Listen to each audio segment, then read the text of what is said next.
Pernah gak sih kamu mikir dari mana kartun modern berasal? Sebelum Mickey Mouse dan animasi warna, ada kartun-kartun jadul yang sangat berpengaruh. Nah, hari ini kita akan cerita tentang dua tokoh legendaris dan momen paling gila di dunia animasi. Phantasmagoria, Felix the Cat, dan masa keemasan animasi antara tahun 1928 sampai 1960. Yuk kita mulai. Oke, pertama-tama kita meluncur dulu ke awal banget, tahun 1908. Ketika belum ada YouTube, belum ada film berwarna, tapi sudah ada animasi. Karyanya dari Emile Cole asal Prancis, namanya Phantasmagoria. Phantasmagoria ini unik banget. Tokohnya adalah manusia lidi. Ya cuma garis-garis sederhana dan ada titik serta lengkungan. Tapi yang bikin keren, benda-benda di sekitarnya bisa berubah bentuk seenaknya. Misalnya gelas anggur bisa jadi bunga, terus tiba-tiba berubah jadi gajah. Di awal film juga ada adegan tangan Emile Cole menggambar karakter di depan kamera. Jadi terasa sangat langsung dari pembuat. Tekniknya sangat tradisional. Dia gambar 700 bingkai di atas kertas, lalu digabung menjadi animasi, dan hasilnya seperti coretan kapur di papan tulis. Dari nama Phantasmagoria, itu berasal dari kata phantasmograph, semacam proyektor kuno yang bisa menampilkan bayangan dan fantasi. Judul ini cocok banget karena filmnya penuh perubahan bentuk tak terduga. Sekarang lompat ke Felix the Cat, si kucing hitam yang paling ikonik di era animasi bisu. Karakter ini muncul sekitar tahun 1919.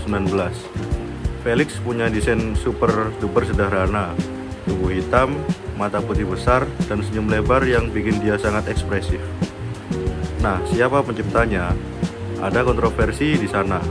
Sebagian orang bilang pembuatnya adalah Pat Sullivan, kartunis dan pembisnis film.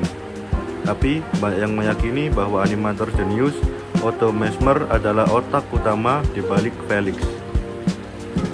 Felix bukan cuma muncul di film pendek, dia juga ada di komik strip sejak tahun 1923 dan jadi ikon budaya populer, ada di mana-mana.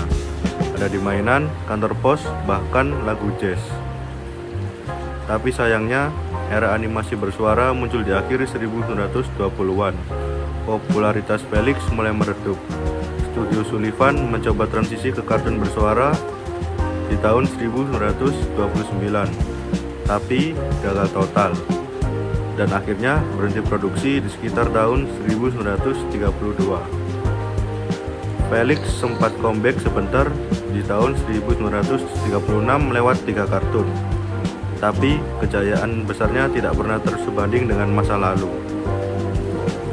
Nah, sekarang kita menuju bagian yang sangat epik, masa keemasan animasi. Kira-kira dari 1928 sampai 1960-an.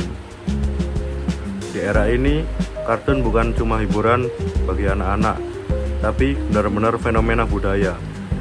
Studio animasi bersaing sengit, dan inovasi datang berkali-kali lipat. Titik balik besar tahun 1928 saat Mickey Mouse muncul di film Steamboat Willie. Ini adalah momen di mana kartun akhirnya punya suara sinkron. Langkah, siulan, dialog, semuanya terdengar. Gak lama setelah suara, warna pun ikut meramaikan layar. Disney jadi pionir lewat serial Silly Symphonies, terutama episode Flowers and Trees tahun 1932, yang jadi kartun berwarna pertama yang mendapatkan Oscar. Tapi yang paling seru adalah persaingan antara studio besar, Walt Disney melawan Warner Bros.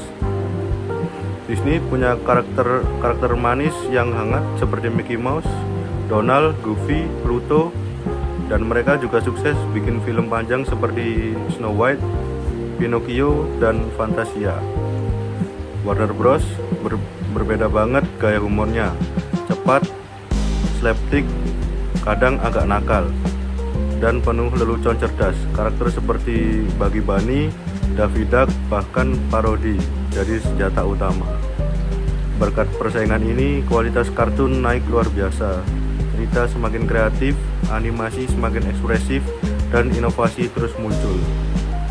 Lalu memasuki era 1950-an, ada lagi perubahan besar. Televisi mulai masuk ke rumah-rumah. Sebelumnya kartun cuma ditonton di bioskop sebagai pembuka film. Sekarang tiba-tiba kartun tersedia di setiap sore di ruangan keluarga. Studio pun beradaptasi dan mulai bikin serial animasi khusus TV. Meski budayanya berbeda budget, lebih kecil dibanding film bioskop, tapi kartun TV tetap lucu dan sangat berpengaruh.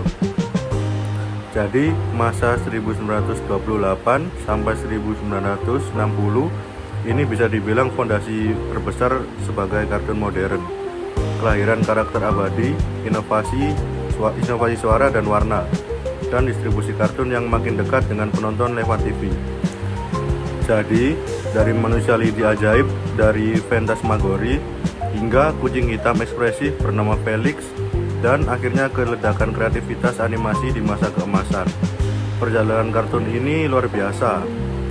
Di era 1928 dan 1960 bukan cuma soal nostalgia, tapi juga tentang inovasi besar yang membentuk kartun seperti yang kita kenal sekarang. Semoga video ini bikin kamu makin menghargai akar sejarah animasi.